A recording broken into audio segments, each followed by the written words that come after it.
ನೆನಪಿದೆಯಾ ಜಯನಗರದಲ್ಲಿ ಆದಂತ ಮರ್ಸಿಡೀಸ್ ಅಪಘಾತ? ದುಬಾರಿ ಕಾರಲ್ಲಿ ದೊಡ್ಡವರ ಮಕ್ಕಳು ಆಕ್ಸಿಡೆಂಟ್ ಅನ್ನ ಮಾಡಿದ್ರು. ಕೊನೆಗೂ 9 ಆರೋಪಿಗಳ ಮೇಲೆ ಇದೀಗ ಚಾರ್ಜ್ ಶೀಟ್ ಸಲ್ಲಿಕೆ ಆಗಿದೆ.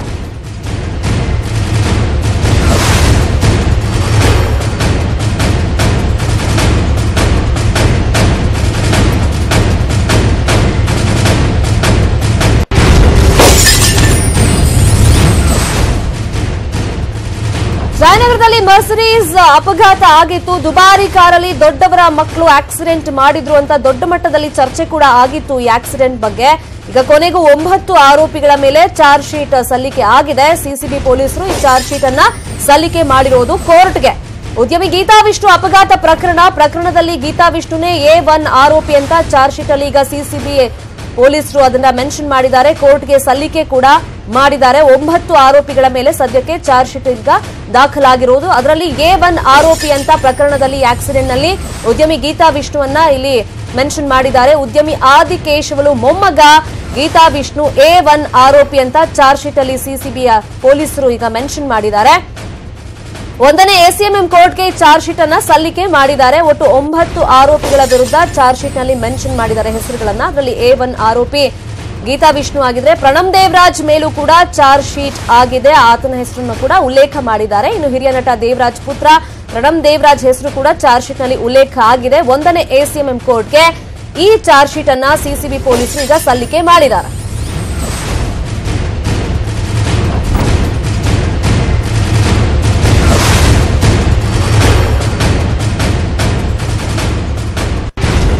ಚಾರ್ಜ್ ಶೀಟ್ ಅಲ್ಲಿ A1 ಆರೋಪಿ ಅಂತ ಗೀತಾ ವಿಷ್ಣುನ ಕನ್ಸಿಡರ್ ಮಾಡಿದ್ದಾರೆ. A2 ಆರೋಪಿ ಅಂತ ಮೊಹಮ್ಮದ್ ಫೈಸಲ್, ಹಾಗೇನೆ A3 ಆರೋಪಿ ಅಂತ ಶಶಾಂಕ್, A4 ಆರೋಪಿಯನ್ನಾಗಿ ಪ್ರಣಮ್ ದೇವರಾಜ್ ಅವರನ್ನ ಚಾರ್ಜ್ ಶೀಟ್ ನಲ್ಲಿ ಮೆನ್ಷನ್ ಮಾಡಿದ್ದಾರೆ ಸಿಸಿಬಿ ಅಧಿಕಾರಿಗಳು. ಈ ಆಕ್ಸಿಡೆಂಟ್ ಆದಂತ ಟೈಮ್ ನಲ್ಲಿ ಕಾರನ್ನ ಬಿಟ್ಟು ಎಲ್ಲರೂ ಕೂಡ ಎಸ್ಕೇಪ್ ಆಗಿದ್ರು. ಜೊತೆಗೆ ಅಲ್ಲಿ ಗಾಂಜಾ ವಸ್ತು ಕೂಡ ಸಿಕ್ಕಿತ್ತು.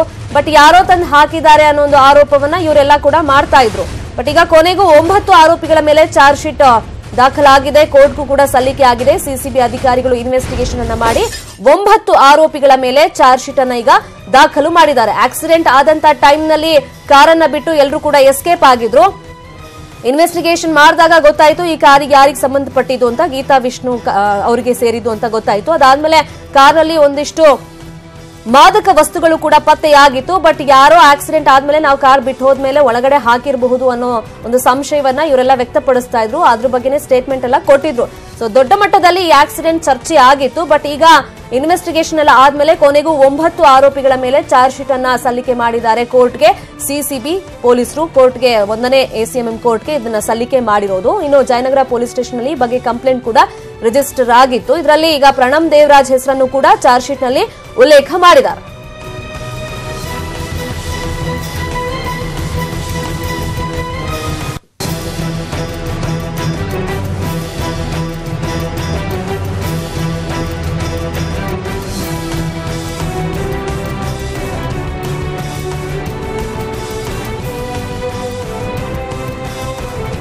ಈ ಚಾರ್ಜ್ ಶೀಟ್ ಸಂಬಂಧಪಟ್ಟಂತೆ ಮತ್ತಷ್ಟು ಇನ್ಫಾರ್ಮೇಶನ್ ಕೊಡ್ತಾರೆ ನ್ಯೂಸ್ ರೂಮ್ ಇಂದ ನೇರ ಸಂಪರ್ಕದಲ್ಲಿ ಜಾಯ್ನ್ ಆಗಿರುವಂತಹ ನಮ್ಮ ರಿಪೋರ್ಟರ್ ಮುನಿರಾಜು, ಕೊನೆಗೂ ಇನ್ವೆಸ್ಟಿಗೇಷನ್ ಆದ್ಮೇಲೆ 9 ಆರೋಪಿಗಳ ಹೆಸರನ್ನ ಚಾರ್ಜ್ ಶೀಟ್ ನಲ್ಲಿ ಸಿಸಿಬಿ ಪೊಲೀಸರು ಉಲ್ಲೇಖ ಮಾಡಿದ್ದಾರೆ. ಇದರಲ್ಲಿ ಏನೆಲ್ಲ ಮೆನ್ಷನ್ ಮಾಡಿದ್ದಾರೆ? ಈ ಆಕ್ಸಿಡೆಂಟ್ ಗೆ ಸಂಬಂಧಪಟ್ಟಂತೆ ಅದ್ರ ಜೊತೆಗೆ ಈ ಮಾದಕ ವಸ್ತುಗಳು ಸಿಕ್ಕಿತ್ತಲ್ಲ ಕಾರಲ್ಲಿ, ಅದನ್ನೆಲ್ಲ ಮೆನ್ಷನ್ ಮಾಡಿದ್ದಾರೆ ಚಾರ್ಜ್ ಶೀಟ್ ಅಲ್ಲಿ. ಶರ್ಮಿತಾ, ಸ್ಯಾಂಡಲ್ವುಡ್ ಪಾಲಿಗೆ ಇದೊಂದು ಸೆನ್ಸೇಷನಲ್ ಸುದ್ದಿ ಅಂತ ಹೇಳ್ಬೋದು. ಯಾಕಂದ್ರೆ ಇತ್ತೀಚೆಗಷ್ಟೇ IT ರೈಡ್ ಆದ ಬಳಿಕ ಈಗ ಮತ್ತೊಬ್ಬ ನಟನ ಮಗನಿಗೆ ಈಗ ಸಂಕಷ್ಟ ಎದುರಾಗಿದೆ. ಅದು ಏನು ಕಳೆದ 1.5 ವರ್ಷಗಳ ಹಿಂದೆ ನಡೆದಂತ ಒಂದು ಹಿಟ್ ಅಂಡ್ ರನ್ ಕೇಸ್ ನಲ್ಲಿ ಡೈನಾಮಿಕ್ ಹೀರೋ ದೇವರಾಜ್ ಅವರ ಮಗ ಏನು ಪ್ರಣಮ್ ದೇವರಾಜ್ ಈಗ ಒಂದು ಪೊಲೀಸರ ಒಂದು ಅತಿಥಿಯಾಗುವ ಒಂದು ಟೈಮ್ ಈಗ ಸನಿಹ ಬರ್ತಿದೆ. ಯಾಕಂದ್ರೆ ಈ ಒಂದು ಪ್ರಕರಣದಲ್ಲಿ ತನಿಖೆ ನಡೆಸಿದಂತಹ ಸಿಸಿಬಿ ಪೊಲೀಸರೀಗ ಚಾರ್ಜ್ ಶೀಟ್ ಅನ್ನ ಫೈಲ್ ಮಾಡಿದ್ದಾರೆ. ಅದರಲ್ಲಿ ಪ್ರಮುಖವಾಗಿ ಏನು ಗಾಂಜಾ ಸೇವನೆ ಮಾಡಿ ಹಿಟ್ ಅಂಡ್ ರನ್ ಮಾಡಿದ್ರು, ಮತ್ತೆ 4 ಅಮಾಯಕ ಒಂದು ಕುಟುಂಬಕ್ಕೆ ಒಂದು ಹಿಟ್ ಅಂಡ್ ರನ್ ಮಾಡಿ ಅವರಿಗೆ ಗಾಯಗಳನ್ನಾಗಿ ಮಾಡಿದ್ರು ಅನ್ನೋದು ಈಗ ಮೇಲ್ನೋಟಕ್ಕೆ ಸಾಬೀತಾಗಿದೆ. ಮತ್ತೆ ಇದರಲ್ಲಿ ಅವರು ಗಾಂಜಾ ಸೇವನೆ ಬಗ್ಗೆ ಒಂದು FSL ವರದಿಗೆ ಅವರ ಬ್ಲಡ್ ಸ್ಯಾಂಪಲ್ ಅನ್ನ ಕಳಿಸಲಾಗಿತ್ತು. ಈ ಒಂದು ಬ್ಲಡ್ ಸ್ಯಾಂಪಲ್ ನಲ್ಲಿ ಅವರು ಗಾಂಜಾ ಸೇವನೆ ಮಾಡಿರುವಂತದ್ದು ದೃಢಪಟ್ಟಿದೆ ಅಂತೇಳಿ ಈಗ ಪೊಲೀಸರ ಚಾರ್ಜ್ ಶೀಟ್ ನಲ್ಲಿ ಉಲ್ಲೇಖ ಆಗಿದೆ.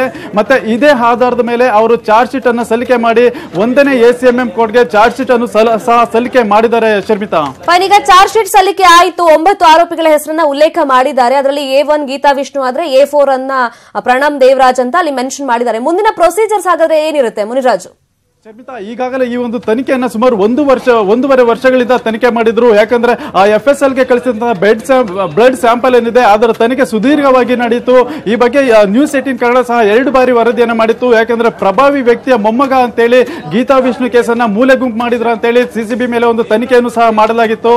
ಈ ತನಿಖೆ ನಂತರ ಸುಮಾರು ಒಂದು 3 ತಿಂಗಳಾಗಿದೆ. ಆದ್ರೆ ಆ ನಂತರ ಒಂದು ತನಿಖೆ ಒಂದು ವರದಿಯನ್ನ ಏನಿದೆ FSL ರಿಪೋರ್ಟ್ ಏನಿದೆ ಆ FSL ರಿಪೋರ್ಟ್ ಬಂದ ಬಳಿಕ ಅದರಲ್ಲಿ ಇವರೆಲ್ಲರೂ ಸಹ ಗಾಂಜಾ ಸೇವನೆ ಮಾಡಿರುವಂತದ್ದು ದೃಢಪಟ್ಟಿದೆ. ಅವರ ಬ್ಲಡ್ ನಲ್ಲೂ ಸಹ ಗಾಂಜಾ ಅಂಶ ಪತ್ತೆ ಆಗಿದೆ ಅಂತೇಳಿ ಈಗ ಅವರ ಚಾರ್ಜ್ ಶೀಟ್ ನಲ್ಲೇ ಉಲ್ಲೇಖ ಆಗಿದೆ. ಮತ್ತೆ ಆ FSL ರಿಪೋರ್ಟ್ ನಲ್ಲೂ ಸಹ ಬಂದಿರೋದ್ರಿಂದ ತನಿಖೆಯನ್ನ ಕಂಪ್ಲೀಟ್ ಮಾಡಿ ಈಗ ಒಂದು ಚಾರ್ಜ್ ಶೀಟ್ ಅನ್ನು ಫೈಲ್ ಮಾಡಿದ್ದಾರೆ. ಈಗ ACMM ಕೋರ್ಟ್ ನಲ್ಲಿ ಇದರ ಒಂದು ಚಾರ್ಜ್ ಶೀಟ್ ಒಂದು ಚಾರ್ಜ್ ಆದ್ರೆ ಇದರಲ್ಲಿ ನಟ ದೇವರಾಜ್ ಮಗನಿಗೂ ಸಹ ಒಂದು ಕುತ್ತು ಬರುತ್ತೆ. ಯಾಕಂದ್ರೆ ಗಾಂಜಾ ಸೇವನೆ ಮತ್ತೆ ಹಿಟ್ ಅಂಡ್ ರನ್ ಕೇಸ್ ನಲ್ಲಿ FIR ಆಗಿರೋದ್ರಿಂದ ಆತ ಸಹ ವಿಚಾರಣೆಗೆ ಹಾಜರಾಗಬೇಕು. ಮತ್ತೆ ಅಲ್ಲಿ ಏನಾದ್ರೂ ಕೋರ್ಟ್ ನಲ್ಲಿ ಒಂದು ವಿಚಾರಣೆ ವೇಳೆ ತಪ್ಪು ಕಂಡು ಬಂದಲ್ಲಿ ದೇವರಾಜ್ ಮಗನಿಗೆ ಮತ್ತೆ ಒಂದು ದೊಡ್ಡ ಸಂಕಷ್ಟ ಎದುರಾಗೋದ್ರಲ್ಲಿ ಸಂದೇಹ ಇಲ್ಲ. ಶರ್ಮಿತಾ, ಫೈನ್. ಹಾಗಾದ್ರೆ ಇನ್ವೆಸ್ಟಿಗೇಷನ್ ಸುದೀರ್ಘವಾಗಿ ನಡೆದಿದೆ. ಸೆಪ್ಟೆಂಬರ್ 28, 2017ರಲ್ಲಿ ಆಗಿರುವಂತಹ ಆಕ್ಸಿಡೆಂಟ್ ಇದು. ಇವಾಗ ಚಾರ್ಜ್ ಶೀಟ್ ಸಲ್ಲಿಕೆ ಆಗಿದೆ CCB ಪೊಲೀಸರಿಂದ.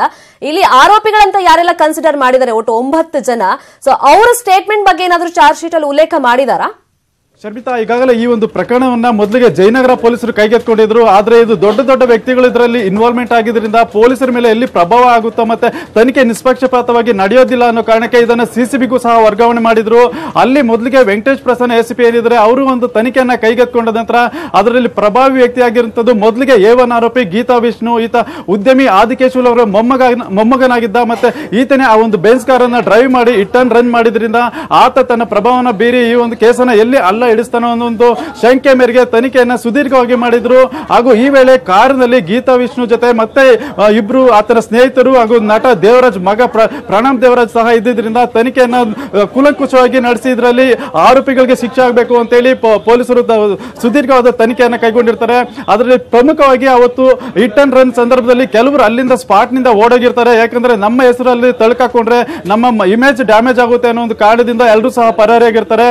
ಅಂತ ಸಂದರ್ಭದಲ್ಲಿ ಅಲ್ಲಿದ್ದಂತ ಕೆಲವು ಸ್ಥಳೀಯರು ಅಲ್ಲಿದ್ದ ಗೀತಾ ವಿಷ್ಣು ಮತ್ತೆ ಕೆಲವರು ಸ್ನೇಹಿತರನ್ನ ಹಿಡಿದು CCB ಪೊಲೀಸರಿಗೆ ಕೊಟ್ಟಿದ್ರು. ಆದ್ರೆ ವಿಚಾರಣೆ ಸಂದರ್ಭದಲ್ಲಿ ಅಲ್ಲಿ ಬೇರೆ ಎಲ್ಲರ ಒಂದು ಹೆಸರುಗಳು ತಳ್ಕಾಕೊಂಡಿದ್ರಿಂದ ಎಲ್ಲರನ್ನೂ ಸಹ ಕರೆಸಿ ವಿಚಾರಣೆ ಮಾಡಿ ಆರೋಪಿಗಳಂತ ಅಂತ ಹೇಳಿ ಪರಿಗಣಿಸಲಾಗಿತ್ತು. ಆ ಬಳಿಕ ಆತನನ್ನ ಏನು ಮಲ್ಯ ಆಸ್ಪತ್ರೆಗೆ ದಾಖಲು ಮಾಡಿ ಚಿಕಿತ್ಸೆ ಕೊಡಿಸುವ ಸಂದರ್ಭದಲ್ಲೂ ಸಹ ಪೊಲೀಸರ ಸುಪರ್ದಿಯಲ್ಲಿದ್ದಂತ ಆರೋಪಿ ಅಲ್ಲಿಂದ ಹಿಂಬಾಗಿಲಿನ ಮುಖಾಂತರ ಎಸ್ಕೇಪ್ ಆಗಿ ಅಲ್ಲಿಂದ ಓಡೋಗಿರ್ತಾನೆ. ಆದ್ರೂ ಸಹ ಪೊಲೀಸರು ಆತನ ಸುಮಾರು 2-3 ದಿನ ಹುಡುಕಾಡಿ ತಿರುಪತಿಯಲ್ಲಿ ಆತನನ್ನ ಬಂಧಿಸಿ ಕರ್ಕೊಂಡು ಬಂದು ಮತ್ತೆ ಅರೆಸ್ಟ್ ಸಹ ಮಾಡಿದ್ರು. ಈ ಬಗ್ಗೆ ಒಂದು ಸುದೀರ್ಘ ತನಿಖೆ ನಡೆಸಿದ CCB ಪೊಲೀಸರು ಗೀತಾ ವಿಷ್ಣು ಸೇರಿ ಒಟ್ಟು 9 ಜನರ ಮೇಲೆ ಚಾರ್ಜ್ ಶೀಟ್ ಅನ್ನು ದಾಖಲು ಮಾಡಿದ್ದಾರೆ. ಆತನ 2 ಸ್ನೇಹಿತರು ಪ್ರಣಮ್ ದೇವರಾಜ್ ಮತ್ತೆ ಆಸ್ಪತ್ರೆಯಲ್ಲಿ ಆತನಿಗೆ ಸಹಕಾರ ಕೊಟ್ಟಂತ ಇತರ 4 ಜನರನ್ನ ಇದರಲ್ಲಿ ಆರೋಪಿಗಳು ಅಂತ ಹೇಳಿ ಪರಿಗಣಿಸಿದ್ದಾರೆ. ಮತ್ತೆ ಅವರ ಮೇಲೂ ಸಹ ಒಂದು ಚಾರ್ಜ್ ಶೀಟ್ ಅನ್ನು ದಾಖಲು ಮಾಡಿ ಈಗ ಕೋರ್ಟ್ಗೆ ಅದನ್ನ ಸಬ್ಮಿಟ್ ಮಾಡಿದ್ದಾರೆ. ಶರ್ಮಿತಾ, ಮುನ್ರಾಜು, ಹಾಗಾದ್ರೆ ಈ 9 ಜನ ಯಾರ್ಯಾರೀಗ? A1 ಗೀತಾ ವಿಷ್ಣು ಗೊತ್ತಾಗಿದೆ, A4 ಪ್ರಣಮ್ ದೇವರಾಜ್ ಗೊತ್ತಾಗಿದೆ, ಇನ್ನು ಹಾಸ್ಪಿಟಲ್ ಅಲ್ಲಿ ಇವರಿಗೆ ಎಸ್ಕೇಪ್ ಆಗೋದಕ್ಕೆ ಹೆಲ್ಪ್ ಮಾಡಿದವರು 3 ಜನ ಅಂತ ಗೊತ್ತಾಗಿದೆ. ಹಾಗಾದ್ರೆ ಈ 9 ಜನ ಯಾರ್ಯಾರು? ಶರ್ಮಿತಾ, ಮೊದಲಿಗೆ A1 ಆರೋಪಿ ಗೀತಾ ವಿಷ್ಣು ಮತ್ತೆ ಮತ್ತೊಬ್ಬ ಆರೋಪಿ ಜುನೈದ್ ಅಂತ ಹೇಳಲಾಗ್ತದೆ. ಹಾಗೂ ಮತ್ತೊಬ್ಬ ಆತನ ಸ್ನೇಹಿತ ಶಶಾಂಕ್ ಹಾಗೂ ಪ್ರಣಬ್ ದೇವರಾಜ್ ಮತ್ತೆ ಇನ್ನು ಅದೇ ರೀತಿ ಏನು ಆಸ್ಪತ್ರೆಯಲ್ಲಿ ಕೆಲಸ ಮಾಡ್ತಿದ್ದಂತ 4 ಸಿಬ್ಬಂದಿಗಳು ಸಹ ಇದರಲ್ಲಿ ಆರೋಪಿಗಳು ಅಂತ ಹೇಳಿ ಉಲ್ಲೇಖ ಮಾಡಿದ್ದಾರೆ. ಈಗ ಇವರೆಲ್ಲರೂ ಸಹ ಒಂದು ತಪ್ಪು ಮಾಡಿರುವಂತದ್ದು ಮೇಲ್ನೋಟಕ್ಕೆ ಕಂಡು ಬಂದ ಹಿನ್ನೆಲೆಯಲ್ಲಿ ತನಿಖೆಯನ್ನ CCB ಪೊಲೀಸರು ಮುಕ್ತಾಯಗೊಳಿಸಿ ಒಂದು ಕೋರ್ಟ್ಗೆ ಚಾರ್ಜ್ ಶೀಟ್ ಅನ್ನ ದಾಖಲು ಮಾಡಿದ್ದಾರೆ. ಮತ್ತೆ ಈ ಬಗ್ಗೆ ಇನ್ನು ಕೆಲವೇ ದಿನಗಳಲ್ಲಿ ಕೋರ್ಟ್ ನಲ್ಲೂ ಸಹ ಇದು ಒಂದು ಚಾರ್ಜ್ ಆದ್ರೆ ಅಲ್ಲಿ ಸಹ ವಿಚಾರಣೆಗೆ ಈ ಒಂದು ಪ್ರಕರಣ ಬರುತ್ತೆ. ಅಲ್ಲಿ ವಿಚಾರಣೆಗೆ ಬಂದ ಸಂದರ್ಭದಲ್ಲಿ ಗೀತಾ ವಿಷ್ಣು, ಪ್ರಣಬ್ ದೇವರಾಜ್ ಮತ್ತೆ ಇತರ ಎಲ್ಲ ಆರೋಪಿಗಳ ಒಂದು ಸತ್ಯ ಏನಿದೆ ಅನ್ನೋದು ಮತ್ತೆ ಅಲ್ಲಿ ಅವರು ಮಾಡಿರುವಂತಹ ಆರೋಪ ಮತ್ತೆ ಅಪರಾಧದ ಬಗ್ಗೆ ವಿಚಾರಣೆ ಆಗಿ ಅವರಿಗೆ ಅಲ್ಲಿ ಖಂಡಿತ ಏನು ಮಾದಕ ದ್ರವ್ಯಗಳನ್ನ ಬಳಸಿದ್ದು ಮತ್ತೆ ಅದನ್ನ ಕಾರಿನಲ್ಲಿ ಸಾಗಿಸ್ತಿದ್ದ ಒಂದು NDPS ಆಕ್ಟ್ ಅಡಿಯಲ್ಲಿ ಕೇಸ್ ದಾಖಲು ಮಾಡಿರೋದ್ರಿಂದ ಇವರಿಗೆ ಒಂದು ದೊಡ್ಡ ಗಂಡಾಂತರ ಕಾದಿದೆ ಅಂತ ಹೇಳ್ಬೋದು. ಶರ್ಮಿತಾ, ಮುನಿರಾಜು, ಈಗ ಏನು ಚಾರ್ಜ್ ಶೀಟ್ ಸಲ್ಲಿಕೆ ಆಗಿದೆ CCB ಅಧಿಕಾರಿಗಳಿಂದ. ಮುಂದೆ ಪ್ರೊಸೀಜರ್ ನಡೆಯುತ್ತೆ, ಕೋರ್ಟ್ ನಲ್ಲೆಲ್ಲ ವಿಚಾರಣೆ ನಡೆಯುತ್ತೆ, ಆರೋಪಿಗಳು ಕೋರ್ಟ್ಗೆ ಹಾಜರಾಗಬೇಕಾಗುತ್ತೆ. ಬಟ್ ಇಷ್ಟು ದಿನಗಳ ಕಾಲ ಸಾಕಷ್ಟು ಪ್ರಭಾವವನ್ನ ಬೀರ್ತಾ ಇದ್ರು ರಾಜಕಾರಣಿಗಳ ಮುಖಾಂತರ. ಯಾಕಂದ್ರೆ ದೊಡ್ಡವ್ರ ಮಕ್ಕಳು ಇದರಲ್ಲಿ ಇನ್ವಾಲ್ವ್ ಆಗಿದ್ರು, ಈ ಆಕ್ಸಿಡೆಂಟ್ ನಲ್ಲಿ ಈ ರೀತಿ ಉದ್ದೀಪನ ಮದ್ದನ್ನೆಲ್ಲ ತಗೊಂಡಿದ್ರು ಅಂತ. ಹಾಗಾದ್ರೆ ಒಂದ್ ರೀತಿ ಜಸ್ಟಿಸ್ ಸಿಗ್ತಾ ಇದೆ ಈ ಕೇಸ್ಗೆ ಅಂತ ಅನ್ನಿಸ್ತಿದ್ಯಾ ಈ ಚಾರ್ಜ್ ಶೀಟ್ ಮುಖಾಂತರವಾಗಿ? ಖಂಡಿತ ಶರ್ಮಿತಾ, ಯಾಕಂದ್ರೆ 1.5 ವರ್ಷದ ಬಳಿಕ ಈಗ ಈ ಒಂದು ಪ್ರಕರಣದಲ್ಲಿ ಚಾರ್ಜ್ ಶೀಟ್ ಸಲ್ಲಿಕೆ ಆಗಿರುವಂತದ್ದು. ಮೊದಲಿಗೆ ಒಂದ್ ಸ್ವಲ್ಪ ಜೋರಾಗಿ ತನಿಖೆಯನ್ನ ನಡೆಸಿದ್ರು, ಯಾಕಂದ್ರೆ ಇದು ಭಾರಿ ಸದ್ದು ಮಾಡಿದಂತ ಸುದ್ದಿ ಇದು. ಇದರಲ್ಲಿ ಪ್ರಭಾವಿ ವ್ಯಕ್ತಿ ಏನು ಆದಿಕೇಶವ್ ಮೊಮ್ಮಗನೇ ಒಂದು ಕಾರನ್ನ ಡ್ರೈವ್ ಮಾಡಿ ಹಿಟ್ ಅಂಡ್ ರನ್ ಮಾಡಿ ಅಲ್ಲಿಂದ ಪರಾರಿಯಾಗಿದ್ದಾನೆ. ಮತ್ತೆ ಯಾರನ್ನೆರಿಗೂ ಸಹ ಆತ ಧಾವಿಸಿರಲಿಲ್ಲ. ಪೊಲೀಸರಿಗೂ ಸುಮಾರು ಒಂದು 4-5 ದಿನ ಆತ ಸಿಕ್ಕಿರಲಿಲ್ಲ. ಮತ್ತೆ ಅಲ್ಲಿ ಪೊಲೀಸರಿಗೆ ಸಿಕ್ಕ ನಂತರವೂ ಸಹ ಆತ ಆಸ್ಪತ್ರೆಯಿಂದ ಪರಾರಿಯಾಗಿದ್ದ. ಇದರಿಂದ ಹೇಗಾದ್ರೂ ಮಾಡಿ ತಾನು ಬಚಾವ್ ಆಗ್ಬೇಕು ಅಂತೇಳಿ ಏನೆಲ್ಲ ಪ್ರಯತ್ನ ಮಾಡಬೇಕು ಅದೆಲ್ಲವನ್ನು ಸಹ ಮಾಡಿದ್ದ. ಆನಂತರ ಈ ಒಂದು ಪ್ರಕರಣದಲ್ಲಿ ದೇವರಾಜ್ ಮಹಾ ಸಹ ಇನ್ವಾಲ್ವ್ಮೆಂಟ್ ಆಗಿದ್ದಾನೆ ಅನ್ನೋದು ಆರೋಪ ಬಂದ ನಂತರ ಇದಕ್ಕೆ ಎಲ್ಲ ಒಂದು ರೀತಿ ಇದು ಪ್ರಭಾವಿ ವ್ಯಕ್ತಿಗಳು ಮತ್ತೆ ಪ್ರಭಾವಿ ವ್ಯಕ್ತಿಗಳ ಮಕ್ಕಳು ಇದರಲ್ಲಿ ಇನ್ವಾಲ್ವ್ಮೆಂಟ್ ಆಗಿದ್ದಾರೆ. ಅವರನ್ನ ರಕ್ಷಣೆ ಮಾಡೋದಕ್ಕೆ ಏನೆಲ್ಲ ಬೇಕು ಸರ್ಕಸ್ ನಡೀತಾ ಇದೆ ಅಂತ ಗೊತ್ತಾದ ನಂತರ ಪೊಲೀಸರು A1 ಆರೋಪಿ ಗೀತಾ ವಿಷ್ಣುವನ್ನ ಹೇಗಾದ್ರೂ ಮಾಡಿ ಬಂಧಿಸಬೇಕು ಅಂತೇಳಿ ತಿರುಪತಿಯಲ್ಲಿ ಆತನನ್ನ ಅರೆಸ್ಟ್ ಮಾಡಿ ಕರ್ಕೊಂಡು ಬಂದಿದ್ರು. ಮತ್ತೆ ಆತನ ಸುತ್ತಮುತ್ತಲಿರುವಂತಹ ಏನು ಪ್ರಭಾವಿ ವ್ಯಕ್ತಿಗಳು ಯಾರ್ಯಾರಿದ್ರೆ ಎಷ್ಟೇ ಪ್ರಭಾವ ಬೀರಿದ್ರು ಈ ಒಂದು ಕೇಸನ್ನ ನಾವು ಬಿಡಬಾರ್ದು ಅಂತೇಳಿ ಆತನ ಬ್ಲಡ್ ಸ್ಯಾಂಪಲ್ ಅನ್ನು ಸಹ ಪಡ್ಕೊಂಡು ಒಂದು FSL ರಿಪೋರ್ಟ್ಗೆ ವರದಿಗೆ ಪರೀಕ್ಷೆಗೆ ಕಳಿಸಿರ್ತಾರೆ. ಅಲ್ಲಿಯೂ ಸಹ ಈಗ ಆ ಪರೀಕ್ಷೆಯಲ್ಲಿ ಆತ ಗಾಂಜಾ ಸೇವನೆ ಮಾಡಿದ್ದಾನೆ ಅನ್ನುವಂಥದ್ದು ದೃಢಪಟ್ಟಿದೆ. ಮತ್ತೆ ಅಲ್ಲಿ ಬ್ಲಡ್ ನಲ್ಲೂ ಸಹ ಆತನ ಗಾಂಜಾ ಅಂಶಗಳು ಪತ್ತೆ ಆಗಿರೋದ್ರಿಂದ ಈತ ತಪ್ಪು ಎಸಗಿದ್ದಾನೆ. ಮತ್ತೆ ಗಾಂಜಾದ ಅಮಲಿನಲ್ಲಿ ಡ್ರೈವ್ ಮಾಡಿ ಹಿಟ್ ಅಂಡ್ ರನ್ ಮಾಡಿದ್ದಾನೆ. ಮತ್ತೆ 4 ಅಮಾಯಕರ ಒಂದು ಗಾಡಿ ವ್ಯಾನ್ ಹೋಗ್ತಾ ಇತ್ತು, ಅದಕ್ಕೆ ಗುದ್ದಿ ಒಂದು ಅಪಘಾತ ಮಾಡಿದ್ದಾನೆ ಅನ್ನೋದು ಈಗ ಸಾಬೀತಾಗಿದೆ. Sharmita, Muniraju, okay, thank you so much. ಮುಷ್ಕರ ಮುಷ್ಕರ ಮುಷ್ಕರ, ಯಾಕೆ ಬಂದ್, ಏನು ಬೇಡಿಕೆ, 2 ದಿನ ಏನಿರುತ್ತೆ ಏನಿರಲ್ಲ, ಭಾರತ್ ಬಂದ್ ನಾಳೆ ನಾಡಿದ್ದು ಕಷ್ಟ.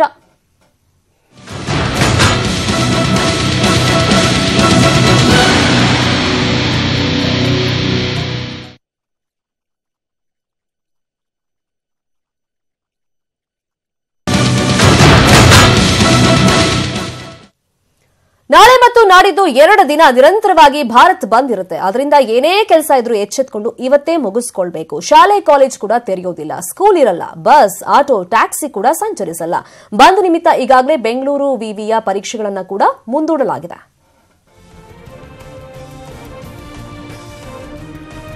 ಕಾರ್ಮಿಕ ಸಂಘಟನೆಗಳು ಬಂದ್ಗೆ ಕರೆಯನ್ನ ಕೊಟ್ಟಿರೋದು ವಿವಿಧ ಬೇಡಿಕೆಗಳ ಈಡೇರಿಕೆಗೆ ಆಗ್ರಹಿಸಿ. ಕನಿಷ್ಠ ನಮಗೆ 18,000 ಸ್ಯಾಲರಿ ಬೇಕೇ ಬೇಕು ಅಂತ ಒತ್ತಾಯವನ್ನ ಮಾಡಿ ಭಾರತ್ ಬಂದ್ಗೆ ಕರೆಯನ್ನ ಕೊಟ್ಟಿರೋದು. ಹಾಗಾಗಿ ನಾಳೆ ಮತ್ತು ನಾಡಿದ್ದು 2 ದಿನ ನಿರಂತರವಾಗಿ ಭಾರತ್ ಬಂದ್ ಇರುತ್ತೆ. ಅದರಿಂದ ಏನೇ ಕೆಲಸ ಇದ್ರೂ ಕೂಡ ಇವತ್ತೇ ಎಚ್ಚೆತ್ಕೊಂಡು ಮುಗಿಸ್ಕೊಳ್ಳೋದು ಉತ್ತಮ. ಶಾಲಾ ಕಾಲೇಜ್ ಕೂಡ ನಾಳೆ ತೆರೆಯೋದಿಲ್ಲ. ಅದ್ರ ಜೊತೆಗೆ ಸಂಚಾರಕ್ಕೆ ಬೇಕಾದಂತ ಬಸ್ ಆಗಿರಬಹುದು, ಆಟೋ ಟ್ಯಾಕ್ಸಿ ಕೂಡ ಸಂಚರಿಸೋದಿಲ್ಲ. ಬಂದ್ ನಿಮಿತ್ತ ಈಗಾಗಲೇ ಎಕ್ಸಾಮ್ಸ್ ಗಳನ್ನ ಕೂಡ ಸಾಕಷ್ಟು ವಿವಿ ಮುಂದೂಡಿಕೆ ಮಾಡಿದೆ. ಅದರಲ್ಲಿ ಬೆಂಗಳೂರು ವಿವಿಯ ಪರೀಕ್ಷೆಗಳನ್ನ ಕೂಡ ಪೋಸ್ಟ್ಪೋನ್ ಮಾಡಲಾಗಿದೆ. ನಾವು ಪೇಪರ್ ನೋಡಿದ್ದೀವಿ ಅಷ್ಟೇ, ಪೇಪರ್ ನೋಡಿದ್ದೀವಿ, ಟಿವಿಲಿ ನೋಡಿದ್ದೀವಿ, ಮಾಧ್ಯಮ ಮೂಲಕ ನೋಡಿದ ಕೇಳಿ. ನಮ್ಮನ್ನು ಯಾರೂ ಕೂಡ ಬಂದು ಈ ಥರ ಬಂದ್ ಮಾಡ್ತಾ ಇದ್ವಿ, ನಿಮ್ಮ ಸಹಕಾರ ಏನು ಅಂತ ನಮ್ಮನ್ನು ಯಾರೂ ಕೇಳಿಲ್ಲ. ಆದರೂ ಕೂಡ ನಾವು ನಮ್ಮ ಬಾಹ್ಯ ಬೆಂಬಲನವರು ಸೂಚಿಸ್ತಾ ಇದ್ದೀವಿ, ಬಾಹ್ಯ ಬೆಂಬಲ ಕೊಡ್ತೀವಿ, ಒಳ್ಳೆಯದಾಗಲಿ ಅದು. ಯಾಕೆಂದರೆ ಕಾರ್ಮಿಕರು ಇದ್ದಿರ್ತಾರೆ, ನಾವು ಕಾರ್ಮಿಕರು ಏನು ಮಾಡೋಕ್ಕಾಗೋದಿಲ್ಲಲ್ವ. ಆದರೆ ನಮ್ಮ ನೈತಿಕ ಬೆಂಬಲವನ್ನು ನಾವು ಸೂಚಿಸ್ತಾ ಇದ್ದೀವಿ. ವಾಣಿಜ್ಯ ಕರ್ನಾಟಕದ ವಾಣಿಜ್ಯ ಮಂಡಳಿಯಿಂದ ಎಲ್ಲಿ ಕೆಲಸ ಮಾಡ್ತಾಯಿದ್ರು ಅಲ್ಲಿ ತಾವೆಲ್ಲರೂ ಕಪ್ಪು ಬ್ಯಾಡ್ಜನ್ನು ಕಟ್ಕೊಂಡು ಪ್ರೊಟೆಸ್ಟ್ ಮಾಡಿ ಅದು ನಿಮ್ಮ ನೈತಿಕ ಬೆಂಬಲ ಸೂಚಿಸಿ ಅಂತ ನಾವೆಲ್ಲರಿಗೂ ಹೇಳ್ತೀವಿ ಸರ್. ಆಗ ಥಿಯೇಟರ್ ಇರ್ಬೋದು ಅಥವಾ ಚಿತ್ರೀಕರಣ ಮಾಡ್ತಾ ಇರ್ಬೋದು, ಆ ಜಾಗಗಳಲ್ಲಿ ನೀವೆಲ್ಲರೂ ಕೂಡ ಕಪ್ಪು ಬ್ಯಾಡ್ಜನ್ನು ಧರಿಸಿ ನೀವು ಅವ್ರಿಗೆ ಬೆಂಬಲ ಸೂಚಿಸಿ.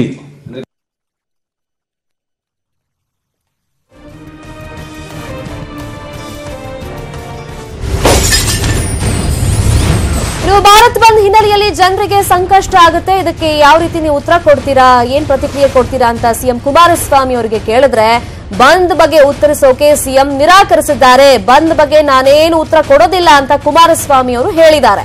ಭಾರತ್ ಬಂದ್ ಹಿನ್ನೆಲೆಯಲ್ಲಿ ಜನರಿಗೆ ಸಾಕಷ್ಟು ತೊಂದರೆ ಆಗುತ್ತೆ. ಅದು ಕೂಡ 2 ದಿನ ಕಂಟಿನ್ಯೂಸ್ ಆಗಿ ಭಾರತ್ ಬಂದ್ಗೆ ಈಗ ಕಾರ್ಮಿಕ ಸಂಘಟನೆಗಳು ಕರೆಯನ್ನ ಕೊಟ್ಟಿವೆ. ಇದಕ್ಕೆ ಏನ್ ಹೇಳ್ತೀರಾ ನೀವು ಅಂತ ಕೇಳಿದಕ್ಕೆ ನಾನು ಏನು ಉತ್ತರವನ್ನ ಕೊಡೋದಿಲ್ಲ, ನಾನು ಉತ್ತರನೇ ಕೊಡೋದಿಲ್ಲ ಅಂತ ನಿರಾಕರಿಸಿದ್ದಾರೆ ಸಿಎಂ ಕುಮಾರಸ್ವಾಮಿ ಅವರು.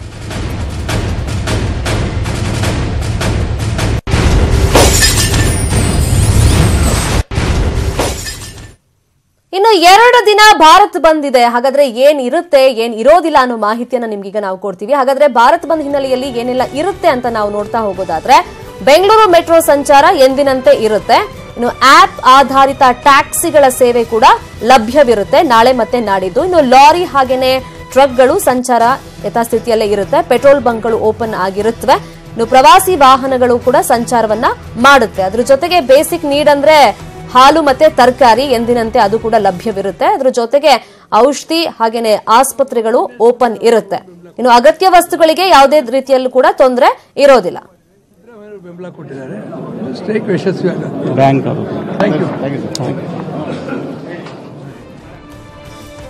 ಇನ್ನು ಏನೆಲ್ಲ ಇರೋದಿಲ್ಲ ಭಾರತ್ ಬಂದ್ ಹಿನ್ನೆಲೆಯಲ್ಲಿ ಅಂತಂದ್ರೆ ಸಾರಿಗೆ ಸಂಚಾರ ಅನುಮಾನ ಇದೆ. ಯಾಕಂದ್ರೆ ಈಗ ಆಟೋದವರು ಮತ್ತೆ ಟ್ಯಾಕ್ಸಿ ಅವರೆಲ್ಲ ಈ ಭಾರತ್ ಬಂದ್ಗೆ ಕೈ ಜೋಡಿಸಿದ್ದಾರೆ. ಕೆಎಸ್ಆರ್ಟಿಸಿ ಮತ್ತೆ ಬಿಎಂಟಿಸಿ ಬಸ್ ಸಂಚಾರ ಕೂಡ ಡೌಟ್ ಇದೆ. ಆಟೋಗಳ ಸಂಚಾರ ಕೂಡ ಸದ್ಯದ ಮಟ್ಟಿಗೆ ಡೌಟ್ ಇದೆ, ಇನ್ನು ಕನ್ಫರ್ಮ್ ಆಗಿಲ್ಲ ಅದು.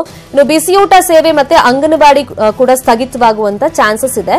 ಶಾಲಾ ಕಾಲೇಜ್ ಈಗ ಡೌಟ್ ಅಂತ ಹೇಳಲಾಗ್ತಿದೆ. ಯಾಕಂದ್ರೆ ಸಂಜೆ ವೇಳೆಗೆ ನಾವು ಈ ಬಗ್ಗೆ ನಿರ್ಧಾರವನ್ನ ಮಾಡ್ತೀವಿ ಅಂತ ಜಿಲ್ಲಾಧಿಕಾರಿಗಳು ಮಾಹಿತಿಯನ್ನ ಕೊಟ್ಟಿರೋದ್ರಿಂದ ಸೊ ಶಾಲಾ ಮತ್ತೆ ಕಾಲೇಜ್ ಬಗ್ಗೆ ಸಂಜೆ ಗೊತ್ತಾಗುತ್ತೆ. ಇನ್ನು ನೇರ ಬೆಂಬಲ ಯಾರೆಲ್ಲ ಕೊಟ್ಟಿದ್ದಾರೆ ಅಂದ್ರೆ ಎನ್ಐಟಿಯುಸಿ ಹಾಗೇನೆ ಸಿಐಟಿಯುಸಿ ಕೊಟ್ಟಿದೆ. ಇನ್ನು ರಾಷ್ಟ್ರ ಮಟ್ಟದ 11 ಸಂಘಟನೆಗಳು ಒಟ್ಟು ಈ ಬಂದ್ಗೆ ಕೈಯನ್ನ ಜೋಡಿಸಿವೆ. ಅದು ನೇರವಾಗಿ ನಾವು ಬೆಂಬಲ ಕೊಡ್ತೀವಿ ಅಂತ ಸಂಘಟನೆಗಳು ಆಲ್ರೆಡಿ ಈಗ ಒಪ್ಕೊಂಡಿವೆ. ರಾಜ್ಯದಲ್ಲೂ ಕೂಡ ಕೆಲ ಸಂಘಟನೆಗಳು ಈಗ ನಾವು ಬಂದ್ಗೆ ನೇರವಾಗಿ ಬೆಂಬಲವನ್ನ ಕೊಡ್ತೀವಿ, ಸಪೋರ್ಟ್ ಮಾಡ್ತೀವಿ ಅಂತ ಹೇಳಿವೆ. ಇನ್ನು ಕೆಲ ಸಂಘಟನೆಗಳಿಂದ ಕೇವಲ ನೈತಿಕವಾಗಿ ನಾವು ಬೆಂಬಲವನ್ನ ಕೊಡ್ತೀವಿ, ಆದ್ರೆ ಈ ಪ್ರತಿಭಟನೆ ಬಂದಲ್ಲಿ ನಾವು ನೇರವಾಗಿ ಪಾಲ್ಗೊಳ್ಳೋದಿಲ್ಲ, ಆದ್ರೆ ನೈತಿಕವಾಗಿ ಬೆಂಬಲವನ್ನ ಕೊಡ್ತೀವಿ ಅಂತ. ಇನ್ನು ಆಟೋ ಚಾಲಕರ ಸಂಘಟನೆಗಳು, ದೇಶದ ಬ್ಯಾಂಕ್ಗಳ ಒಕ್ಕೂಟ, ಅದರ ಜೊತೆಗೆ ಅಂಗನವಾಡಿ ಹಾಗೇನೆ ಬಿಸಿಯೂಟ ಕಾರ್ಯಕರ್ತೆಯರು ಕೂಡ ಈ ಬಂದ್ಗೆ ನೇರವಾಗಿ ಬೆಂಬಲವನ್ನ ಕೊಟ್ಟಿದ್ದಾರೆ. ಇನ್ನು ಆಶಾ ಕಾರ್ಯಕರ್ತೆಯರು ಕೂಡ ಬಂದ್ಗೆ ನೇರವಾಗಿ ಬೆಂಬಲವನ್ನ ಕೊಟ್ಟಿದ್ದಾರೆ. ಹಾಗಾದ್ರೆ ಈ ಭಾರತ್ ಬಂದ್ ಯಾಕೆ ಆಗ್ತಿದೆ, ಏನೆಲ್ಲ ಡಿಮ್ಯಾಂಡ್ ಅನ್ನ ಇಟ್ಟಿದ್ದಾರೆ ಕಾರ್ಮಿಕ ಸಂಘಟನೆಯವರು ಅಂದ್ರೆ ಸಾರಿಗೆ ನಿಗಮಗಳ ಸಿಬ್ಬಂದಿಗೆ ದಿನದ ಭತ್ಯೆಯನ್ನ ಕೊಡಬೇಕು, ಇತರೆ ಭತ್ಯೆ ಶೂ ಹಾಗೆ ರೇನ್ ಕೋಟ್ ಅನ್ನ ಒದಗಿಸಬೇಕು, ವೈದ್ಯಕೀಯ ಭತ್ಯೆ ಮಾಸಿಕ 10,000 ರೂಪಾಯಿನ ಕೊಡಬೇಕು, ಅಂತರ ನಿಗಮಗಳ ವರ್ಗಾವಣೆ ತ್ವರಿತವಾಗಿ ಪೂರ್ಣಗೊಳಿಸಬೇಕು, ಕಾರ್ಮಿಕ ಸಂಘಟನೆಗಳ ಚುನಾವಣೆಗೆ ಅವಕಾಶವನ್ನ ಕಲ್ಪಿಸಬೇಕು ಅನ್ನೋ ಬೇಡಿಕೆ ಇಟ್ಟಿದ್ದಾರೆ. ಮೋಟಾರ್ ವಾಹನ ತಿದ್ದುಪಡಿ ಮಸೂದೆ 2017 ಹಿಂದಕ್ಕೆ ಪಡಿಬೇಕು, ಕಾರ್ಮಿಕ ಕಾನೂನುಗಳ ತಿದ್ದುಪಡಿಗೆ ವಿರೋಧವನ್ನ ವ್ಯಕ್ತಪಡಿಸ್ತಾ ಇದ್ದಾರೆ. ಕಾರ್ಮಿಕರಿಗೆ ಕನಿಷ್ಠ 10,000 ವೇತನಕ್ಕೆ ಕೊಡಬೇಕು ಅನ್ನೋ ಆಗ್ರಹವನ್ನ ಮಾಡಿದ್ದಾರೆ. ಕಾರ್ಮಿಕ ಸಂಘಟನೆಗಳ ಮಾನ್ಯತೆಗೆ 45 ದಿನಗಳಲ್ಲಿ ನೋಂದಣಿಗೆ ಕ್ರಮವನ್ನ ಕೈಗೊಳ್ಳಬೇಕು, ಗುತ್ತಿಗೆ ಕಾರ್ಮಿಕ ಪದ್ಧತಿ ರದ್ದು ಮಾಡಿ ಸಮಾನ ಕೆಲಸಕ್ಕೆ ಸಮಾನ ವೇತನವನ್ನ ನೀಡಬೇಕು ಅನ್ನೋ ಆಗ್ರಹವನ್ನ ಇಟ್ಕೊಂಡು ಈ ಬಂದ್ ಅನ್ನ ಈಗ ಕರೆದಿರೋದು. ಸ್ಯಾಂಡಲ್ವುಡ್ ನಿರ್ಮಾಪಕರಿಗೆ ಐಟಿಯಿಂದ ಫುಲ್ ಡ್ರಿಲ್ ನಡೀತಾ ಇದೆ. ಐಟಿ ವಿಚಾರಣೆಗೆ ಹಾಜರಾಗಿದ್ದಾರೆ ನಿರ್ಮಾಪಕರು ವಿಜಯ್ ಕಿರಗುಂದೂರು ಹಾಗೇನೆ ಜಯಣ್ಣ ಐಟಿ ವಿಚಾರಣೆಗೆ ಹಾಜರಾಗಿದ್ದಾರೆ.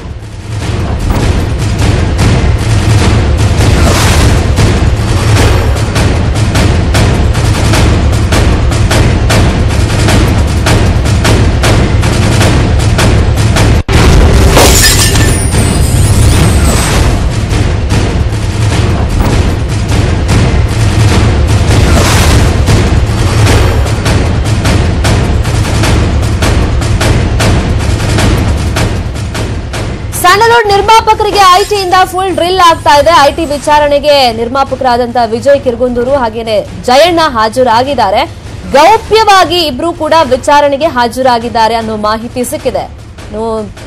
ಐಟಿ ವಿಚಾರಣೆಗೆ ಬರಬೇಕು ಅಂತ ನೋಟಿಸ್ ಅನ್ನ ಇಶ್ಯೂ ಮಾಡಿತ್ತು. ಜನವರಿ 3ನೇ ತಾರೀಕು ರೇಡ್ ಆಗಿದ್ದು, ಆಫೀಸ್ ಹಾಗೇನೆ ಮನೆ ಮೇಲೆ ರೇಡ್ ಆಗಿತ್ತು. ಅಪಾರ ಪ್ರಮಾಣದಲ್ಲಿ ಚಿನ್ನ ಬೆಳ್ಳಿ ಹಾಗೇನೆ ದಾಖಲೆಗಳು ನೋಟುಗಳೆಲ್ಲ ಸಿಕ್ಕಿತ್ತು. ಈಗ ನೀವು ವಿಚಾರಣೆಗೆ ಹಾಜರಾಗಬೇಕು ಅಂತ ಐಟಿ ನೋಟಿಸ್ ಅನ್ನ ಇಶ್ಯೂ ಮಾಡಿದ್ಮೇಲೆ ಮಾಧ್ಯಮಗಳ ಕಣ್ತಪ್ಪಿಸಿ ವಿಚಾರಣೆಗೆ ಗೌಪ್ಯವಾಗಿ ಜಯಣ್ಣ ಹಾಗೇನೆ ವಿಜಯ್ ಕಿರಗುಂದೂರು ಹಾಜರಾಗಿದ್ದಾರೆ. ನೋಟಿಸ್ ನೀಡಿದಂತ ಹಿನ್ನೆಲೆಯಲ್ಲಿ ವಿಚಾರಣೆಗೆ ಹಾಜರಾಗಿದ್ದಾರೆ ಐಟಿ ಅಧಿಕಾರಿಗಳ ಮುಂದೆ ಅಂತ ಮಾಹಿತಿ ಸಿಕ್ಕಿದೆ. ಇನ್ನು ನಿರ್ಮಾಪಕರಿಗೆ ಐಟಿ ಅಧಿಕಾರಿಗಳು ಕೆಲವೊಂದಿಷ್ಟು ಪ್ರಶ್ನೆಯನ್ನ ಕೇಳಿದ್ದಾರೆ. ವಿಚಾರಣೆಗೆ ಹಾಜರಾದಾಗ ಐಟಿ ಕೇಳಿದಂತ ಪ್ರಶ್ನೆಗೆ ನಿರ್ಮಾಪಕರು ಉತ್ತರವನ್ನ ಕೊಟ್ಟಿದ್ದಾರೆ. ಗೌಪ್ಯವಾಗಿ ವಿಚಾರಣೆಗೆ ಹೋಗಿ ಹಾಜರಾಗಿದ್ದಾರೆ, ಅದಾದ್ಮೇಲೆ ವಾಪಸ್ ಬಂದಿದ್ದಾರೆ ಇಬ್ರು ಕೂಡ ಅನ್ನೋ ಮಾಹಿತಿ ಸಿಕ್ಕಿದೆ.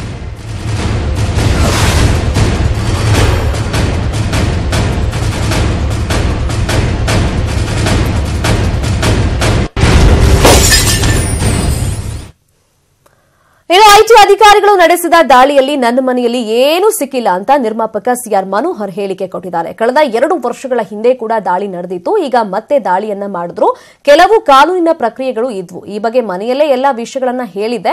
3 ದಿನಗಳ ಕಾಲ ವಿಚಾರಣೆ ನಡೆದಿದೆ. ಮತ್ತೊಮ್ಮೆ ಕನ್ಫರ್ಮೇಷನ್ ಮಾಡ್ಕೊಳ್ಳೋಕೆ ನಾನು ಬಂದಿದ್ದೀನಿ ಅಷ್ಟೇ ಅಂತ ಹೇಳಿದ್ರು.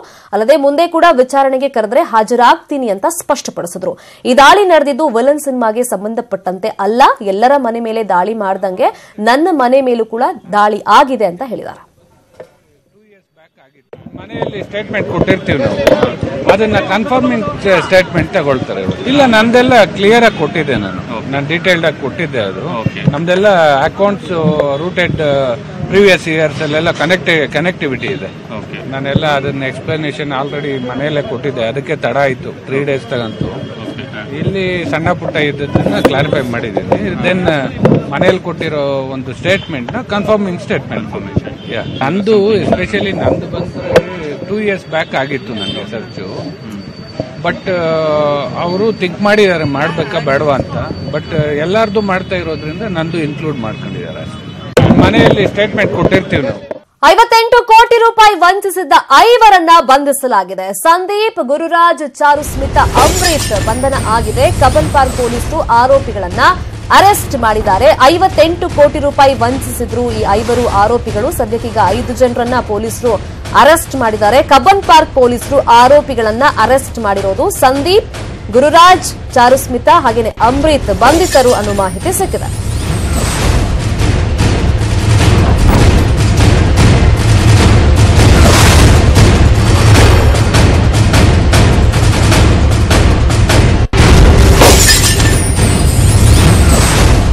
ಹೇಗೆ ಇವರು ವಂಚನೆ ಮಾಡಿದ್ದಾರೆ, ಯಾರಿಗೆ ವಂಚನೆ ಮಾಡಿದ್ದಾರೆ ಅಂದ್ರೆ, ಮಣಿಪಾಲ್ ಗ್ರೂಪ್ ನಲ್ಲಿ ಕೆಲಸ ಮಾಡ್ತಾ ಇದ್ದ A1 ಆರೋಪಿ ಗುರುರಾಜ್ ಅನ್ನೋ ವ್ಯಕ್ತಿ ಕಂಪನಿ ಚೇರ್ಮನ್ ಖಾತೆಯಿಂದ ಮೊದಲು 7.65 ಕೋಟಿ ವಂಚನೆಯನ್ನ ಮಾಡಿದ್ದಾರೆ. ಫಸ್ಟ್ ಹಂತವಾಗಿ 58 ಕೋಟಿಗೂ ಹೆಚ್ಚು ರೂಪಾಯಿಗಳ ವಂಚನೆಯನ್ನ ಅದಾದ್ಮೇಲೆ ಮಾಡಿದ್ದಾರೆ.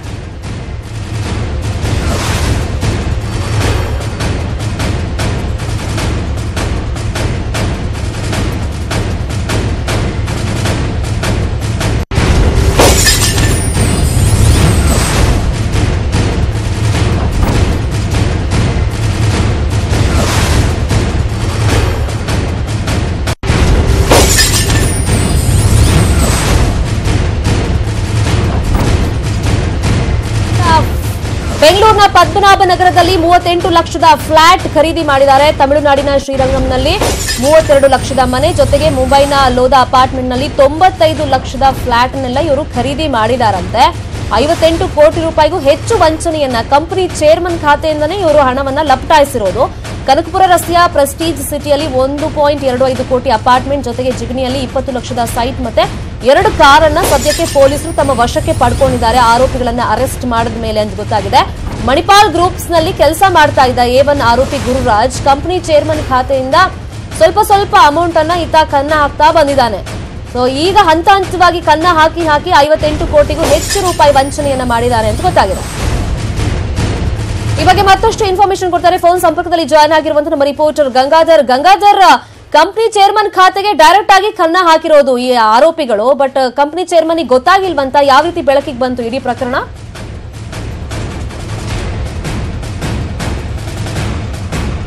ಬಹುಶಃ ಸಂಪರ್ಕ ಕಟ್ ಆಗಿದೆ ಅನ್ಸುತ್ತೆ. ಮತ್ತೊಮ್ಮೆ ಕನೆಕ್ಟ್ ಮಾಡೋಣ, ನಮ್ಮ ರಿಪೋರ್ಟರ್ ಗಂಗಾಧರ್ ಹತ್ರ ಮಾಹಿತಿಯನ್ನು ಪಡ್ಕೊಳ್ಳೋಣ. ಕಂಪನಿ ಚೇರ್ಮನ್ ಖಾತೆಯಿಂದ ಮೊದಲು ಈ A1 ಆರೋಪಿ ಗುರುರಾಜ್ ಅನ್ನೋನು ಅಲ್ಲೇ ಕೆಲಸ ಮಾಡ್ತಾ ಇದ್ದ ಮಣಿಪಾಲ್ ಗ್ರೂಪ್ಸ್ ನಲ್ಲಿ. ಸೊ ಕಂಪನಿ ಚೇರ್ಮನ್ ಖಾತೆಯಿಂದ ಮೊದಲು 7.65 ಕೋಟಿಯನ್ನ ಲಪಟಾಯಿಸಿದ್ದಾನೆ.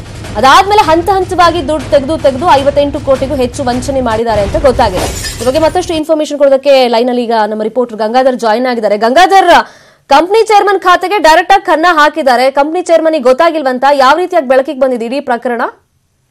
ಎಸ್ ಶರ್ಮಿತಾ, ಏನು ಮೆಡಿಕಲ್ ಎಜುಕೇಶನ್ ಮತ್ತು ಮೆಡಿಕಲ್ ಗ್ರೂಪ್ ಕಂಪನಿಯಲ್ಲಿ ಕೆಲಸ ಮಾಡಿದಂತಹ ಡೆಪ್ಯೂಟಿ ಜನರಲ್ ಮ್ಯಾನೇಜರ್ ಇತರೆ ಆರೋಪಿಗಳಿದ್ದಾರೆ. ಇವರು ಒಂದು ವಂಚನೆ ಮಾಡಿರುವಂತದ್ದು. ಅಂದ್ರೆ 2026 ಒಂದು ಮೆಡಿಕಲ್ ಎಜುಕೇಶನ್ ಮತ್ತು ಮೆಡಿಕಲ್ ಗ್ರೂಪ್ ನ ಚೇರ್ಮನ್ ಆಗಿರುವಂತಹ ರಂಜನ್ ಪೈ ಮತ್ತು ಶ್ರುತಿ ಪೈ ಅವರ ಖಾಸಗಿ ಖಾತೆಗಳಿಂದ ಹಾಗೂ ಅವರ ವಿವಿಧ ಅಂತಾರಾಷ್ಟ್ರೀಯ ಕಂಪನಿಗಳಿಂದ ಹಣವನ್ನ ಅಕ್ರಮವಾಗಿ ಅದೇ ಕಂಪನಿಯಲ್ಲಿ ಡೆಪ್ಯೂಟಿ ಜನರಲ್ ಮ್ಯಾನೇಜರ್ ಆಗಿರುವಂತಹ ಕೆಲಸ ಮಾಡ್ತಾ ಸಂದೀಪ್ ಗುರುರಾಜ್ ಮತ್ತು ಈತ ಒಂದು A1 ಆರೋಪ ಇರುವಂತಹ ಸಂದೀಪ್ ಗುರುರಾಜ್ ಈತ ತನ್ನ ಖಾತೆಗೆ ಮತ್ತೆ ತನ್ನ ಪತ್ನಿ ಹಾಗೂ ತನ್ನ ಸ್ನೇಹಿತರಾಗಿರುವಂತಹ ಅಮೃತ ಚೆಂಗಪ್ಪ ಮತ್ತೆ ವಿಶಾಲ್ ಸೋಮಣ್ಣ ಮತ್ತೆ ಮೀರಾ ಚಂದ್ರನವರ ಖಾತೆಗೆ ವರ್ಗಾವಣೆ ಮಾಡಿಕೊಂಡಿದ್ದ. ಮತ್ತೆ ಆ ಹಣದಿಂದ ತನ್ನ ಪತ್ನಿ ಮತ್ತು ಸಂಬಂಧಿಕರು ಮತ್ತೆ ವ್ಯವಹಾರಿಕ ಪಾಲುದಾರಿಕೆಯಲ್ಲಿ ವಿವಿಧ ಸ್ಥಳಗಳಲ್ಲಿ ನಿವೇಶನ ಮತ್ತು ಸ್ವತ್ತುಗಳನ್ನ ಖರೀದಿ ಮಾಡಿದ್ರು. ಮತ್ತೆ ಇದಲ್ಲದೆ ವಿವಿಧ ಕಂಪನಿಗಳಿಗೆ ಒಂದು ಕಂಪನಿಗಳನ್ನ ಈತನೇ ಒಂದು ಕಂಪನಿಗಳನ್ನ ಓಪನ್ ಮಾಡಿ ಅಲ್ಲಿ ಸುಮಾರು 62 ಕೋಟಿ ರೂಪಾಯಿ ಮೌಲ್ಯ ಮಾಡುವಂತಹ ಮೋಸ ಮಾಡಿರುವಂತದ್ದು. ಈಗ ಮೋಸ ಮಾಡಿದ್ದಾರೆ, ಟ್ವೀಟ್ ಮಾಡಿದ್ದಾರೆ ಅಂತ ಈ ಕಬ್ಬನ್ ಪಾರ್ಕ್ನಲ್ಲಿ ಕಂಪ್ಲೇಂಟ್ ಆಗಿತ್ತು. ಈ ಒಂದು ಪ್ರಕರಣವನ್ನ